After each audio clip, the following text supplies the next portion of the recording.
Hello everyone. I hope आप सभी के जो एग्जाम की जो प्रिपरेशन है बहुत अच्छे से कर रहे होंगे।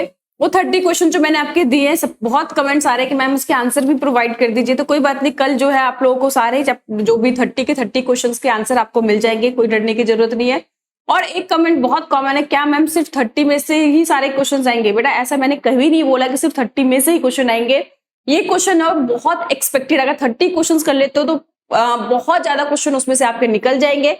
और स्टार्टिंग में मैंने ये कहा था कि सारे चैप्टर वाइज पहले कीजिए। मैं अभी भी श्योर हूं उसमें से बहुत से क्वेश्चन निकल जाएंगे, लेकिन सभी चैप्टर को जो भी है अच्छे से रिवाइज जरूर करें, क्योंकि हो सकता है जो 2 नंबर के छोटे क्वेश्चन होते हैं वो बेसिकली कहीं से भी आ सकते हैं। बाकी जो बड़े क्वेश्चन होंगे 4 और 6 मार्क्स के क्वेश्चन आपको ज्यादातर उसमें से दिख जाएंगे, तो वो आपको अच्छे से करना है। समझ आए? एक आपके पास बता दीजिए कि ये टॉपिक को छोड़ना नहीं है, तो वो 30 क्वेश्चन बहुत अच्छे से करना है। बाकी सारे चैप्टर को आपको रिवाइज जरूर करके जाना है, लेकिन वो 30 को छोड़ना नहीं है।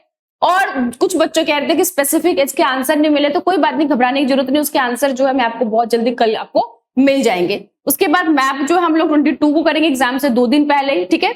और लाइव क्लासेस भी मैं 20 के बाद देना स्टार्ट कर दूंगी। एक्चुअली कुछ बच्चों के हमारे एग्जाम चल रहे थे, अब मैं काफी हद तक फ्री हो चुकी हूँ, तो अब जो लाइव सेशंस भी हम लोग करेंगे 20 आपके पास 3 दिन जो बचेंगे, 20, 21, 22, 23, 3-4 दिन हम लोग लाइव सेशन भी करेंगे। बाकी फिर भी दिक्कत हो, आप लोग कुछ भी प्रॉब्लम हो किसी भी चैप्टर से रिलेटेड, स्पेसिफिक किस टाइप के आप वीडियो चाहते हैं रिवीजन के लिए, तो आप मुझे कमेंट करके बता सकते हो। चलिए आज जो हम चैप्टर करेंगे, सबसे पहले हमारा चैप्टर का नाम है ग्लोबलाइजेशन, ठीक है। तो ग्लोबलाइजेशन चैप्टर हम लोग स्टार्ट करते हैं। तो देखिए ग्लोबलाइजेशन में सबसे पहले आपको डेफिनेशन पता होना चाहिए। चैप्टर बहुत छोटा सा है लेकिन बहुत ज्यादा इंपॉर्टेंट है। बहुत सिलेक्टिव क्वेश्चंस बनते हैं, 2-3 क्वेश्चन ज्यादा बनते ही नहीं है, लेकिन अच्छा कंटेंट लिखना बहुत जरूरी है। देखिए आप लोग कितना ही ज्यादा क्वेश्चन आपके आ जाए, लेकिन जो अच्छा कंटेंट है, जितना ज्यादा अच्छा लिखोगे जो मार्क्स आपको उसके हिसाब से मिलेंगे। तो इस पे आपको बहुत ज्यादा ध्यान देना है, स्पेशल पोल साइंस के अंदर। तो चलिए स्टार्ट करते हैं। सबसे पहले ग्लोबलाइजेशन का मतलब क्या होता है? कह रहा है ना, globalisation refer to the integration of economic in the world, कि अपनी अर्थव्यवस्था अपनी इकोनॉमी को दूसरे वर्ल्ड के बाद जो भी पूरे विश्व के साथ जो इंटीग्रेट करना, जोड़ना, उसको हम क्या बोलते हैं यहाँ पे डेफिनेट। तो कह रहे ग्लोबलाइजेशन एक कंसेप्ट है फंडामेंटली, जिसके अंदर ये जो फ्लोज है, फ्लो मतलब कोई भी चीज एक देश से दूसरे देश में जाती है, चाहे वो आपके आइडिया हो सकते हैं जो किसी भी देश में मूव कर सकते हैं, कैपिटल हो सकते हैं, चाहे वो कॉमोडिटीज हो सकते हैं, चाहे लोग। आजकल देखा आपने कि इंडिया के जितने भी बहुत सारे लेबर्स हैं, बड़े बड़े अच्छे ऑफिसर्स हैं, इंजीनियर है, डॉक्टर है, साइंटिस्ट है, जो अलग अलग देशों में अच्छे अच्छे पोजीशंस पे काम कर रहे हैं। तो कोई भी चीज हो सकती है, जो आइडिया है, कैपिटल है, गुड्स है, पीपल है, जो एक देश से दूसरे देश में जाते हैं, इसी के फ्लो को ग्लोबलाइजेशन बेसिकली कहा गया है।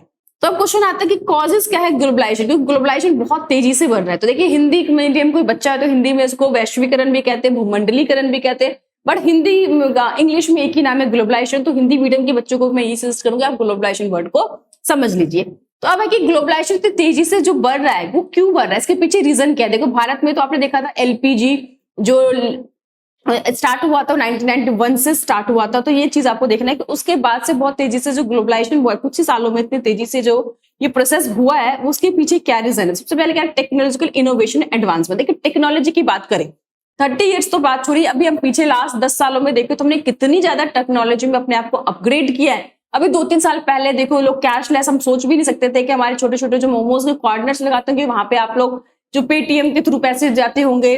तो कुछ चीजें जो है कोरोना के कारण जो है ज्यादातर लोग जो है शिफ्ट हुए ऑनलाइन क्लासेस। अगर मान लो 2-4 साल पहले कोरोना आया होता तो शायद क्लासेस लेना भी पॉसिबल नहीं था। तो ये जो टेक्नोलॉजी है वो अपने आप को बहुत ज्यादा एडवांस कर रही है, बहुत ज्यादा अपग्रेड कर रही है। और जितनी ज्यादा टेक्नोलॉजी एडवांस होगी, कम्युनिकेशन सेक्टर डेवलप होगा, उतनी ज्यादा जो ग्लोबलाइजेशन क्या होगी, आगे बढ़ेगी। नेक्स्ट है ट्रांसपोर्टेशन इंप्रूवमेंट। देखिए पहले के टाइम में सिर्फ गांव से शहर निकलकर जाना ही बहुत बड़ी बात लगती थी। मूवीज वगैरह आपने देखा होगा, या जो लोग गांव से शहर आते थे माँ बाप उम्मीद छोड़ देते थे कि अब उसका बेटा वापस भी आएगा। इसके पीछे क्या रीजन था? डिस्टेंस रीजन नहीं था। प्रॉब्लम क्या थी कि एक जगह से दूसरे जगह जाने में इतना टाइम लगता था, 4-4 दिन 5-5 दिन, कि लोगों के लिए जो दूरी है बहुत ज्यादा हो जाती है, चाहे छोटा ही डिस्टेंस क्यों ना हो। लेकिन आज के टाइम में देखो हमारा ट्रांसपोर्टेशन सिस्टम इतना ज्यादा एडवांस और सस्ता हो गया है कि आप यहाँ पे कुछ ही घंटों के अंदर आप पूरे विश्व में कहीं पे भी जा सकते हो। नेक्स्ट है ट्रेड लिबरेशन। देखो सभी देश की सरकार ने जो अपने पॉलिसी है लिबरल कर दी है, सभी इकोनॉमी खुल गई है, एक बिना किसी रोक टोक के, बिना किसी बैरियर के एक देश से दूसरे देश में सामान हो, चाहे गुड्स हो, चाहे आइडियाज हो, कोई भी लोग बड़े आराम से जा सकते हैं। तो ये बैरियर जो है एक तरह से खत्म हो गए।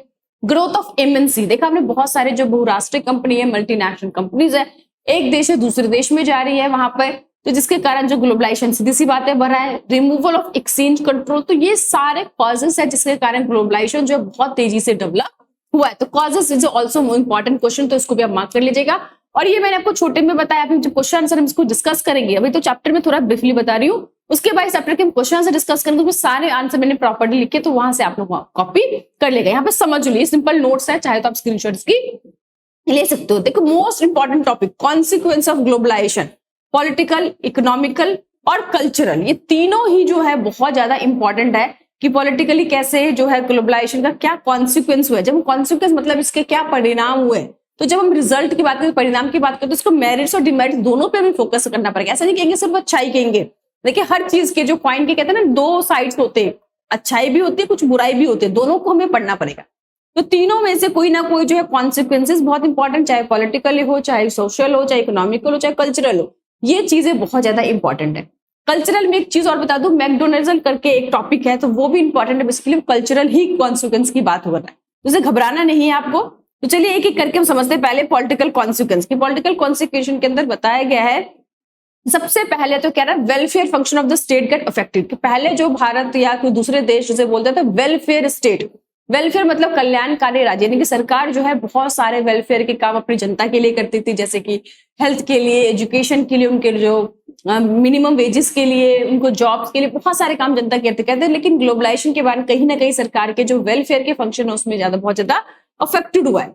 तीसरा कह रहा है कि इसमें कि जो स्टेट बिकम टू वीक, यानी कि बड़ी बड़ी एमएनसी कंपनी के आने से, बड़े बड़े अमीर देशों के दबाव में आने से जो गवर्नमेंट कहीं ना कहीं डिसीजन लेने में जो है कमजोर हुई है, वो उनकी जो डिसीजन लेने की कैपेबिलिटी है वो कहीं ना कहीं उन लोगों से इन्फ्लुएंस होती है। तो तीसरा कह रहा है सोवर्निटी ऑफ द स्टेट, कहते हैं कि सोवर्निटी वर्ड का मतलब समझना बहुत जरूरी है। यहाँ पे सोवर्निटी वर्ड का मतलब होता है कि ध्यान रखना कि जब किसी भी देश पे चाहे इंटरनल या एक्सटर्नल फैसले लेने के लिए आप दूसरे से प्रभावित नहीं हो, दूसरे पे डिपेंडेंट नहीं हो। देखो भारत को आजादी तो 1947 में मिल गई थी, लेकिन भारत में जो सोवर्निटी वर्ड जोड़ा गया था 1950 में, यानी कि हम किसी भी तरह से किसी देश पे डिपेंडेंट नहीं है अपने फैसले लेने के लिए, हम इंडिपेंडेंट है अपने देश, इंटरनल मैटर्स हो चाहे एक्सटर्नल मैटर्स में, किस देश से कैसे डिप्लोमेसी बनानी, किस देश कैसे रिलेशन बनाना है, इसमें कोई दूसरा देश हमें जो है इफेक्ट नहीं कर सकता। तो यहाँ पे कह रहा है कि ग्लोबलाइजेशन के बाद कहीं ना कहीं भारत का जो डिसीजन लेने की जो कैपेबिलिटी है उसमें फर्क जरूर पड़ा है। ये तो उसकी उन्होंने बुराई की, लेकिन इसमें मैंने बताया नहीं, क्वेश्चन आंसर में मैं बताऊंगी आपको जो मैंने इसमें दिए।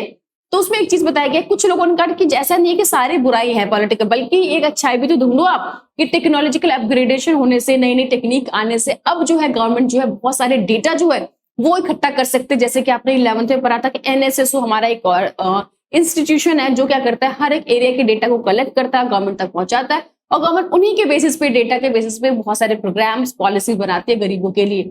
तो ये भी तो एडवांटेज हुआ ना कि सरकार के पास अब अच्छे से डेटा आ सकता है, सरकार हर स्टेट में देख सकते हैं कितने डेवलपमेंट है, किस कौन सा एरिया बैकवर्ड है, कहाँ पे क्या प्रॉब्लम है, और बेटर तरीके से प्रोग्राम पॉलिसी को बना सकते हैं, उसको इम्प्लीमेंट करा सकती है। तो ये भी हमको सोचना चाहिए। ये चीज अभी यहाँ पे आपको नहीं दिख रहा होगा, जब क्वेश्चन से कराऊंगा तो आपको दिखेगा।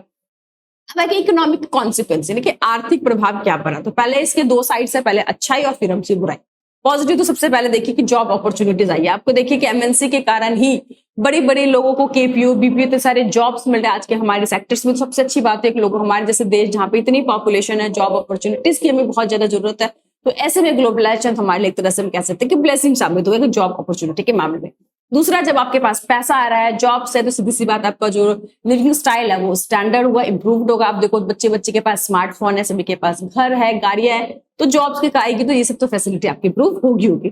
तीसरा कह रहा है कि इससे हमारे प्रोडक्शन एफिशिएंसी भी बहुत अच्छा प्रभाव पड़ा है। जब तक हमारे देश में मल्टीनेशनल कंपनीज नहीं आई थी, फॉरेन इंडस्ट्रीज हमारे देश में नहीं आई थी, तब तक हम जो डोमेस्टिक प्रोडक्शन की जो क्वालिटी थी बहुत ही ज्यादा घटिया थी, बहुत ही ज्यादा लो कैटेगरी की थी, क्योंकि उन्हें कोई अच्छा खासा कंपटीशन नहीं मिलता था। तो एक हेल्दी कंपटीशन जो है डेवलप हुआ है, क्योंकि हमारे वाला जो दूसरा कॉम्पिटिटर है वो अगर अच्छे गुड्स बना रहा है, कम रेट में बना रहा है, तो हम पे भी प्रेशर पड़ता है कि हम भी अच्छे गुड्स सस्ते रेट पर कस्टमर को प्रोवाइड कर सको, तो कस्टमर को अच्छी चीजें कम प्राइस पे मिलने लग गई है।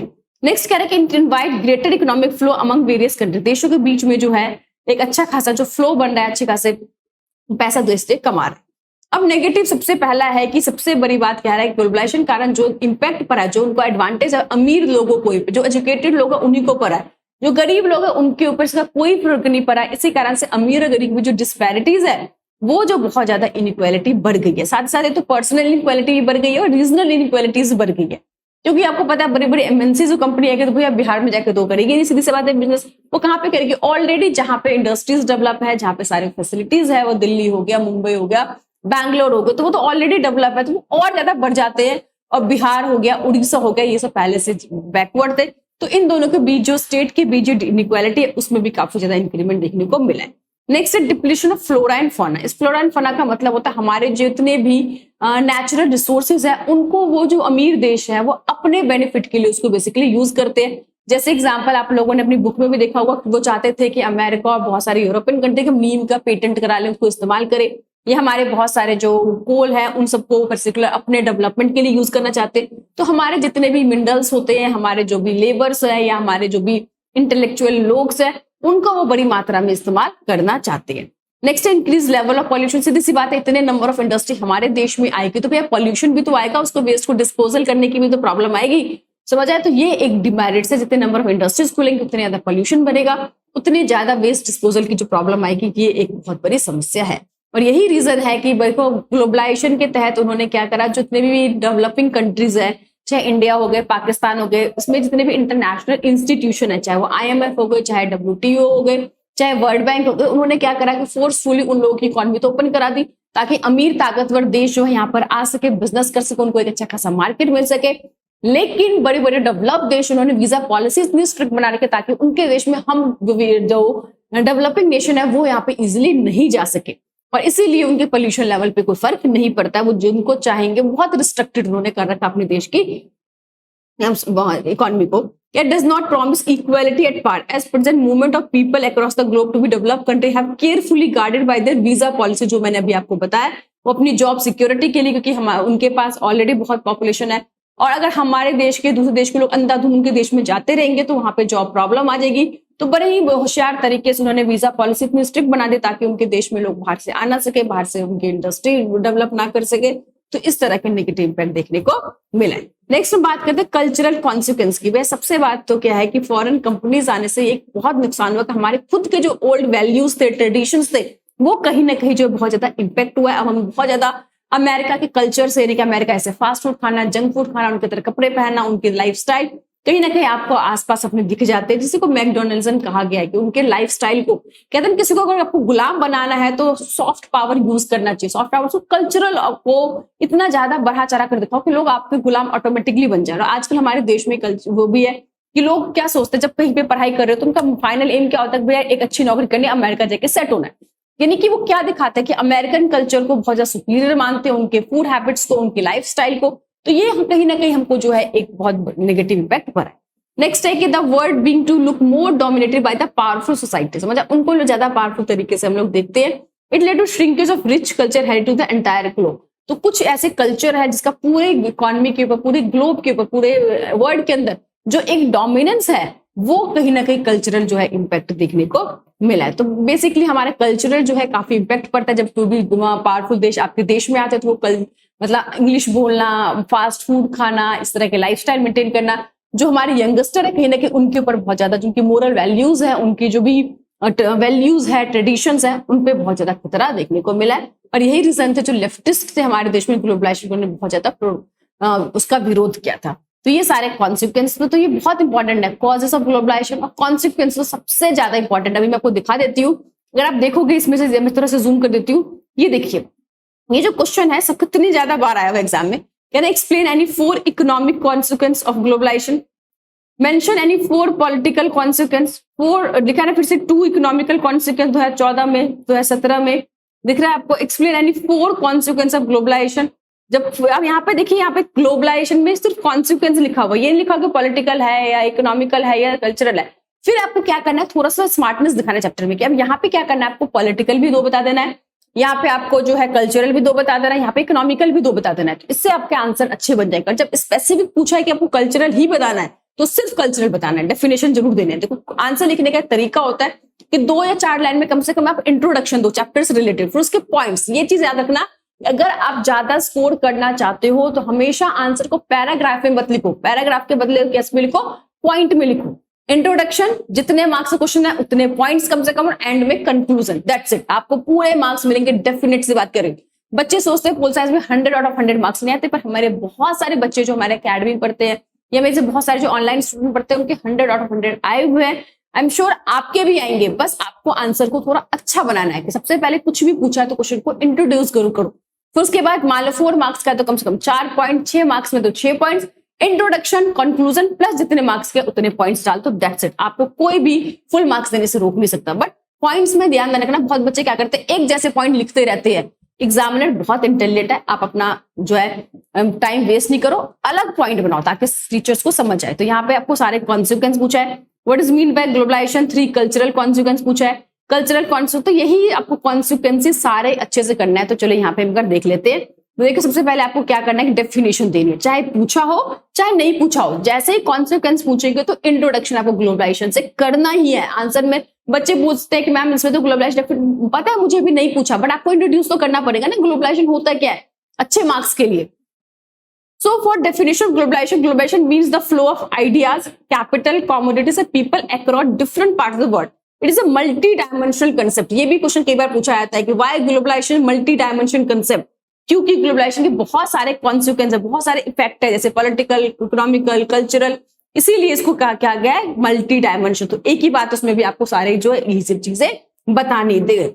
नेक्स्ट है पहले सबसे पहले पॉलिटिकल कॉन्सिक्वेंस। पॉलिटिकल कॉन्सिक्वेंस में क्या है, it decrease the role of state, जो मैंने आपको ऊपर बताया कि it leads to market state rather than welfare. अब मार्केट स्टेट बन चुका है, lead to the emergence IMF, world bank, WTO। Market factor influence the decision making process, the government सरकार के डिसीजन मेकिंग को अफेक्ट करता है। और मैंने आपको बताया ना जो पहले जो सरकार हमारे ट्रेडिशनल का ना, it affect the traditional concept of state sovereignty, यानी कि जो सरकार के खुद के फैसले लेने को कहीं ना कहीं कंट्रोल करने लगा है, सोवर्निटी को थोड़ा सा इफेक्ट जरूर किया। This is a political consequence जो हमने ऊपर पढ़ा था। तो यहाँ पे आप चाहे स्क्रीनशॉट ले लो चाहे लिख लो, आपको कॉन्सिक्वेंसेस तो समझ लो कि अभी के अभी बैठ के रट लो, वीडियो को पॉज कर लो, अगर कुछ समझ में आ गया स्क्रीनशॉट लो, चाहे जो मर्जी करो, बट अभी कभी जो बच्चा वीडियो देख रहा है अभी आपको 5-10 मिनट में लर्न करना ही करना, समझ लो इतना इंपॉर्टेंट है। नेक्स्ट है इकोनॉमिक कॉन्सिक्वेंस ऑफ, तो कह रहे focus the development of some allied group of the societies, का मतलब है कुछ अमीर जो एजुकेटेड लोग हैं उनसे को बहुत ज्यादा उन्हीं को फोकस करता है। Economic globalisation enhance the disparity among the different classes of the society, वही मैंने बताया को स्टेट और पर्सनल दोनों ही इनइक्वालिटी को बढ़ाता है।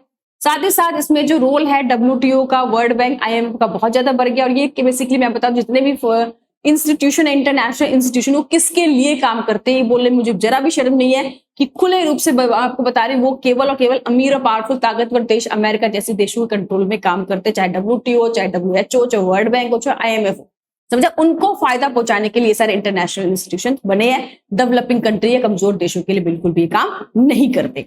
Economic globalisation lead to the consumerism which enhance the markets rule in the society, ये इससे बेटर आंसर जो ऊपर है उसको आप फॉलो कर लेना, वो अच्छा ज्यादा रहेगा। नेक्स्ट है कल्चरल कॉन्सिक्वेंस की बात करें तो पहले ही मैंने बताया कि जो वेस्टर्न कल्चर है जिसका बहुत ज्यादा डोमिनेशन है, आप आसपास देखते ही हो। साथ ही साथ क्या है यूनिफिकेशन कल्चर, जैसे कल्चर होमोजेनेशन, यानी कि एक जैसा कल्चर, देखिए कल्चर डिफरेंसेस होना बहुत जरूरी है। जैसे भारत के अपने खुद के कल्चर है, फूड हैबिट्स है, हमारे जैसे योग है, हमारे मेडिटेशन है, हमारे खुद के स्पिरिचुअल्स है, हमारे ड्रेसिंग सेंस है, वो चीजें रहनी चाहिए। जापान का अलग है, चाइना का अलग है, पाकिस्तान का अलग है, अमेरिका का अलग है, ये चीजें होनी चाहिए। ऐसा नहीं कि हर कोई अमेरिका का पिछलग्गू बना हुआ है, अमेरिका कोई फॉलो कर रहा है, पूरे वर्ल्ड में एक जैसा कल्चरल जो हो रहा है वो चीज जो है कहीं ना कहीं खतरे में सिग्नल है। नेक्स्ट है ड्यू टू कल्चरल होमोजेनेशन, कल्चरल होमोजेनेशन मतलब होता है एक जैसा, और हेक्टोजेनेशन मतलब होता है अलग अलग। तो यहाँ पे होमोजेनेशन मतलब है कि सभी अमेरिका की कॉपी किए जा रहे हैं उसके बिना सोचे समझे, तो ये एक खतरे का सिग्नल है। Cultural globalisation lead toward cultural heterogenisation, यार it also lead to the cultural colonialism. इससे होता है क्या कि धीरे धीरे हम एक दूसरे के गुलाम बन जाते हैं, समझे, कल्चरल किसी के ऊपर बिना सोचे समझे। देखो मैं ये नहीं कहती कि हम किसी अच्छी कल्चर को में अडॉप्ट नहीं करना चाहिए, अमेरिका के लोग भी हमारे स्पिरिचुअलिटी को बहुत ज्यादा मानते हैं, योगा को, मेडिटेशन को, ठीक है, उनके हमारे ड्रेसेस को वो भी धीरे धीरे अडॉप्ट कर लेंगे। तो हम उनकी अच्छी चीजों को ले, लेकिन अपनी चीजों को भी हम मान दें। जैसे फॉर एग्जाम्पल हमें उनका ब्लू जीन्स उनका पसंद था, हम अपना खादी का कुर्ता पहने उसके ऊपर, समझ आएगी नहीं है, तो ये क्या होगा, दोनों का अपना कल्चर भी हमने नहीं छोड़ा, उनकी मॉडर्न चीजों को भी अडॉप्ट कर लिया। तो ये जो बैलेंस है वो रहना चाहिए, ऐसे नहीं कि अपना सब कुछ जो है हमारा अस्तित्व ही खत्म कर दे और चुपचाप उनकी कॉपी करने लग जाए, तो फिर भारत का अस्तित्व ही क्या बचेगा, है ना। जो भारत, जिसे हम भारत महान कहते हैं, तो वो तो अपने खुद ही उसको कल्चर खत्म करती है। साउथ इंडियन लोगों को देखो, चाहे वो कितने अमीर हो जाए, चाहे कैसी भी जगह पे पहुंच जाए, वो अपने कल्चर, अपने ट्रेडिशन, अपनी वैल्यूज के साथ है। देख रहे हो कि नहीं देख रहे हो, तो ये एक बहुत बड़ी शक्ति होती है। तो हमको इस चीज को मानना चाहिए कि अपने वैल्यूज, अपनी कल्चर, अपना खान पान, अपना ड्रेसिंग सेंस, अपनी फूड हैबिट, इसको हम ना छोड़े, ठीक है। हम अपने भी बोले और उनको भी साथ में लेके चले ताकि दोनों का बैलेंस बना रहे, तो ये बहुत ज्यादा जरूरी। नेक्स्ट क्वेश्चन है पॉजिटिव और नेगेटिव इम्पैक्ट ऑफ ग्लोबलाइजेशन। यहाँ पे ओवरऑल ग्लोबलाइजेशन में अच्छाई और बुराई दोनों आपसे पूछा जा रहा है। तो अच्छाई मैंने आपको सही बताया अभी, सबसे पहले तो हमारा जो है गुड्स एंड सर्विसेज की वॉल्यूम बढ़ी है, बड़ी मात्रा में हम भी दूसरे देशों का सामान बेच रहे हैं, खरीद रहे हैं। फिर उसके बाद है कि सबसे बड़े बड़े FDI फॉरेन इन्वेस्टर्स आए, बड़ी बड़ी MNC कंपनी आई है, जॉब अपॉर्चुनिटीज आई है, लोगों का लाइफ स्टाइल इंप्रूव हुआ है, एक हेल्दी कॉम्पिटिशन मिला है, और जो FDI है जो बड़े बड़े उनको इन्वेस्टमेंट को हमने अट्रैक्ट किया। अब नेगेटिव इम्पैक्ट मैंने बताया सबसे पहले यहाँ पे कि सोसाइटी का जो गवर्नमेंट है उनके जो पावर है उसमें कमी आई है, सोवर्निटी को अफेक्ट हुआ है, अमीर और गरीब के बीच जो डिस्पैरिटीज है वो बहुत ज्यादा बढ़ गया है, और हमारे जो नेचुरल रिसोर्सेज फ्लोरा फॉना है उनको बहुत ज्यादा नुकसान पहुंचा, एक्सप्लॉइट किया जा रहा है, तो इस चीज का हमें नेगेटिव इम्पैक्ट पड़ा है। नेक्स्ट कह रहा है कि explain any 4 reason due to globalisation resist मतलब होता है क्यों ग्लोबलाइजेशन को लोग मतलब अगेंस्ट थे, उसको रोकते थे, क्यों ग्लोबलाइजेशन वो नहीं चाहते थे, क्यों उसका विरोध कर रहे थे, ये इसका मतलब है। तो ये भी इंपॉर्टेंट है कि कह रहा है ना for meaning of globalisation, globalisation means the flow of idea, capital, commodity, people, ये एक देश से दूसरे देश में जाते हैं, इसलिए इसको मल्टी डायमेंशन कहा गया। इसके जो पॉलिटिकल, इकोनॉमिकल, कल्चरल इसका इफेक्ट है। तो 4 रीजन यहाँ बता रखा है कि आखिर हमने क्यों ग्लोबलाइजेशन का विरोध किया। हमने मतलब हमारे देश के नेताओं ने या 2 लोगों ने, आपने पता ना WSF बना हुआ है कि जो एक फोरम है जहां पे जितने भी लोग जो ह्यूमन राइट के जो लोग हैं, जो मतलब चाहते नहीं कि ग्लोबलाइजेशन है, तो वो लेके कॉमन अपने जो इशू चला रहे हैं सरकार का जो है वो अगेंस्ट थे, तो ये आपको 2 नंबर के लिए WSF को प्रिपेयर कर लेना है। तो नेक्स्ट कह रहा है जो लेफ्टिस्ट पार्टी थे वो आर्गुमेंट दे रहे थे contemporary globalisation represent global capitalism which make rich and rich. जो इसके कह रहा है कि ग्लोबलाइजेशन से क्या होगा कि हमारी इकोनॉमी जो एक मिक्स्ड इकोनॉमी है, ये कई इकोनॉमी जो सोशलिज्म पे बेस्ड है, तो इससे क्या होगा कैपिटलिस्ट बन जाएगी, क्योंकि अमेरिका यूरोपियन कंट्री में कैपिटलिज्म है, और कैपिटलिज्म से क्या होगा कि अमीर और अमीर बन जाएंगे, गरीब गरीब ही रह जाएंगे। तो ये जो डिस्पैरिटीज है, ये जो इनइक्वालिटी है बहुत ज्यादा बढ़ जाएगी, इसीलिए इसका विरोध सबसे पहले किया। दूसरा मैंने बताया कि कह रहा है कि जो स्टेट है यानी कि सरकार जो है वो कमजोर हो जाएगी, और वो गरीब लोगों का जो है इंटरेस्ट है, गरीब लोगों को जो प्रोटेक्शन है, जो वेलफेयर है, वो सरकार कहीं ना कहीं उसको साइडलाइन करेगी। ये एक दूसरे कारण लोग रजिस्ट कर रहे थे। तीसरा कह रहे थे जो राइटिस्ट लेफ्टिस्ट ने तो 2 रीजन बताया कि भैया कैपिटलिज्म नहीं चाहते, ग्लोबलाइजेशन से कैपिटलिज्म आएगा, अमीर गरीबी के बीच में अंतर आएगा। दूसरा उन्होंने बताया जो गवर्नमेंट है, स्टेट है, उनकी जो पावर है वो रिड्यूस होगी, हमारा सोवर्निटी इफेक्ट होगा। और जो राइटिस्ट लोगों ने सबसे पहले बताया कि anxiety over the political, economic, cultural, की जो इकोनॉमिकली जो हमारे रिसोर्सेज को डिप्लीट किया जाएगा, हमारे जो हमारे कल्चरल है उसको जो नुकसान पहुंचाया जाएगा, जिसके कारण ग्लोबलाइजेशन के अगेंस्ट थे। ठीक है ना, cultural globalisation would harm old age values while harming their traditional value, और ये कहीं ना कहीं बहुत ज्यादा इम्पैक्ट जरूर किया है विदेशी कल्चर को। जिस तरह से हम आंख बंद करके फॉलो कर रहे हैं बिना उसके नेगेटिव इम्पैक्ट सोचे, तो ये चीज तो एक डिमेरिट्स हम सबको उसको मानेंगे ही मानेंगे। पर अच्छा ही है कि हमने टेक्नोलॉजी सीखी उनसे, डेवलपमेंट सीखी हमसे, हमने नई नई स्टार्टअप सीखे हमने, जो कि हमारे देश में पहले स्टार्टअप नाम की चीजें नहीं होती थी। पहले स्टार्टअप को लोग सोचते थे तो फेलियर है बंदा, इसके पास कुछ भी नहीं करने के लिए, ठीक है अपना कुछ कर रहा है। ये आज स्टार्टअप जो है, एंटरप्रेन्योर एक नया जो है एक दौर आ चुका है। तो देखो कितने छोटे छोटे एज के बच्चे नए नए स्टार्टअप्स बना रहे, तो ये सब अच्छी चीजें तो खैर हमने बाहर से सीखी है, इसमें कोई दो राय नहीं है। नेक्स्ट बता रही हूं मैं कि ये जो है क्वेश्चन को घुमा के पूछा जा सकता है कि आंसर जो होंगे आपके इन्हीं में से होंगे। ठीक है, तो वो देखना है कि सबसे पहले ग्लोबलाइजेशन आपको बता दिया मैंने। मल्टी डायमेंशन कंसेप्ट का मतलब है वही कल्चरल जो है, पॉलिटिकल, सोशल, इकोनॉमिकल, वही सारे कंसेप्ट आपको यहाँ पे बताना। Consequence explain 3 reason of resist to globalisation, जो अब रेजिस्ट है वही यहाँ पे आपको ये वाला आंसर आपको लिखना है कि क्यों रेजिस्ट कर रहे थे लेफ्टिस्ट और राइटिस्ट। तो देखा आपने 3-4 क्वेश्चन ही बनते हैं WSF शॉर्ट के लिए, आप कर लेना है 2 नंबर के लिए। ठीक है, इसके साथ ही जो हमारा पूरा ग्लोबलाइजेशन कंप्लीट होता है। बड़े टाइम से मैम को आ रहे थे कमेंट्स, मैम ग्लोबलाइजेशन चैप्टर कराओ, तो 1 शॉर्ट रिवीजन से क्या होता है कि पूरा कंसेप्ट हमारा चैप्टर क्लियर होता है, साथ साथ इंपॉर्टेंट क्वेश्चन प्रीवियस क्वेश्चन कर लेते हो, तो एक मेंटल सेटिस्फेक्शन हो जाता है कि ठीक है हमारे चैप्टर कंप्लीट हो गए। इसीलिए मैं बोलती हूँ, और अभी भी बार बार मैं बोल रही हूँ, सिर्फ क्वेश्चन आंसर के पीछे मत भागो, चैप्टर को समझो। इससे क्या होगा कि कुछ ऐसे क्वेश्चंस भी अगर आ गए जो आपको नहीं भी आते थे, तो भी आप छोड़ के नहीं आ सकते, क्योंकि इतना कुछ सुना है आपने, इतना कुछ पढ़ा है उस चैप्टर से रिलेटेड, इतने वीडियोस मैंने अपलोड किए, बार बार मैं आपको एक ही चैप्टर को 2-2, 3-3 बार करा रही हूँ। ये मोटिव है ताकि आपको बार बार, पता है क्या होता है, कुछ बच्चों को पढ़ने से याद होता है, सुन सुन की चीजें याद होती है। जैसे मैं छोटी थी तो मुझे भी प्रॉब्लम थी कि अगर मैं पढ़ रही हूँ तो मेरे से भूल जाती, लेकिन मैं वो चीज सुन लूं मतलब किसी के मुंह से, तो मुझे बहुत जल्दी याद हो जाते थे। तो इसीलिए मैं बार बार बोलती हूँ ताकि आपको सुन सुन की चीजें भी याद रही। तो आई होप आपके जो ग्लोबलाइजेशन से रिलेटेड है सारे कंसेप्ट खत्म हो गए होंगे। इस तरह के साथ हमारी फर्स्ट बुक जो है पोल साइंस की कंप्लीट होती है। कल से हम लोग सेकंड बुक स्टार्ट करेंगे और 30 क्वेश्चन के आंसर आप लोगों को बहुत जल्दी, यानी कि कल तक आपको मिल जाएंगे। परेशान होने की जरूरत नहीं है, आराम से पढ़िए, अच्छे से पढ़िए। बाकी कोई भी प्रॉब्लम है तो मैं उसके लिए बैठी हुई हूँ। चलिए, थैंक यू, बाय।